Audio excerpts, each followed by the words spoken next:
नमस्कार, स्वागत आपका। मैं हूं आपके साथ मनूरा सक्सेना। क्या सच में प्रदर्शनकारियों को सजाए मौत नहीं देगा ईरान? खामनेई शासन की चाल में फंस गए ट्रंप। ईरानी शासन प्रदर्शनकारियों को फांसी के आरोपों से इनकार कर रही है, लेकिन स्थानीय मीडिया का मानना है कि प्रदर्शनकारियों को कानूनी शब्दों में आतंकी या उपद्रवी घोषित किया जाता है। आरोप बदलते ही सजा भी बदल जाती है और कई मामलों में सजाए मौत का रास्ता खुल जाता है। ईरान में जारी सरकारी विरोधी प्रदर्शनों के बीच ईरानी शासन के हालिया बयानों ने अंतर्राष्ट्रीय स्तर पर एक तरह की राहत का माहौल बना दिया है, लेकिन स्थानीय मीडिया और मानवाधिकार संगठनों के आकलन के मुताबिक ये राहत भ्रामक हो सकती है। ईरान के एक स्थानीय मीडिया संस्था की माने तो प्रदर्शनकारियों के खिलाफ कार्रवाई का तरीका बदल गया है, न कि सख्ती खत्म हो गई है। ईरान के विदेश मंत्री अब्बास साफ तौर पर हाल ही में अमेरिकी न्यूज चैनल से कहते हुए नजर आए कि तेहरान की प्रदर्शनकारियों को फांसी देने की कोई योजना नहीं है, बल्कि अमेरिका के राष्ट्रपति डोनाल्ड ट्रंप ने भी दावा किया है कि उन्हें पुख्ता सूत्रों से जानकारी मिली है कि प्रदर्शनकारियों की हत्याएं रोक दी गई हैं। व्हाइट हाउस की प्रेस सचिव कैरोलिन लेविट ने यह भी दोहराया कि ट्रंप की चेतावनी के बाद ईरान ने एक दिन में होने वाली 800 फांसियों को रोक दिया।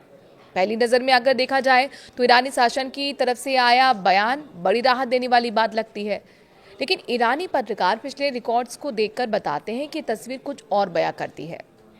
ईरान में प्रदर्शन के लिए मौत की सजा का प्रावधान नहीं है। ईरान में जो प्रदर्शन हुए उनकी वजह से मौत की सजा का प्रावधान नहीं है। मसलन शासन की तरफ से उन प्रदर्शनों को अवैध जरूर कहा जाता है, लेकिन उसके लिए किसी को फांसी नहीं दी जाती, बल्कि जेल की सजा दी जाती है। असल खेल शब्दों का है, प्रदर्शनों में विरोध की परिभाषाओं का है, जहां ईरानी प्रशासन प्रदर्शनकारियों की अलग अलग कैटेगरी में रखते हैं।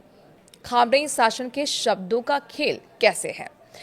मसलन प्रदर्शन में शामिल होने के लिए एक प्रदर्शनकारियों को शांतिपूर्ण प्रदर्शनकारी और उपद्रवी की कैटेगरी में रखा जाता है।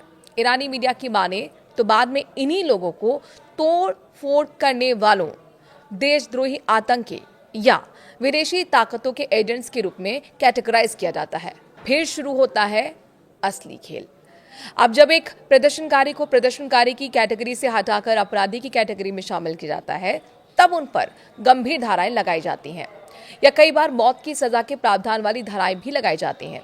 इनमें आतंकवाद या दुश्मन देश से साठगांठ के आरोप शामिल होते हैं और इन मामलों में मौत की सजा का प्रावधान है। स्थानीय मीडिया संस्थान ईरान इंटरनेशनल की रिपोर्ट की माने तो आरोप वही रहते हैं, लेकिन उनका कानूनी नाम बदल दिया जाता है। इसी वजह से सरकार ये कह सकती है कि वो प्रदर्शनकारियों को फांसी नहीं देती, जबकि हकीकत में विरोध से जुड़े लोगों को दूसरे नामों से उसी सजा का सामना करना पड़ता है। संगठन या राजनीतिक दलों को प्रदर्शन की इजाजत नहीं मिलती।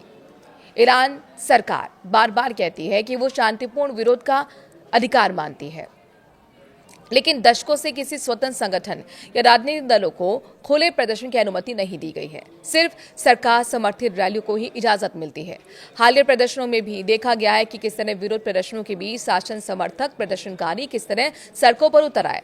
स्थानीय पत्रकार कहते हैं कि असली खतरा ये नहीं है कि ईरान प्रदर्शन करने पर सीधे फांसी देगा, बल्कि ये है कि प्रदर्शन करने वालों की पहचान बदलकर उन्हें ऐसे अपराधों में फंसाया जाएगा जिनकी सजा मौत है।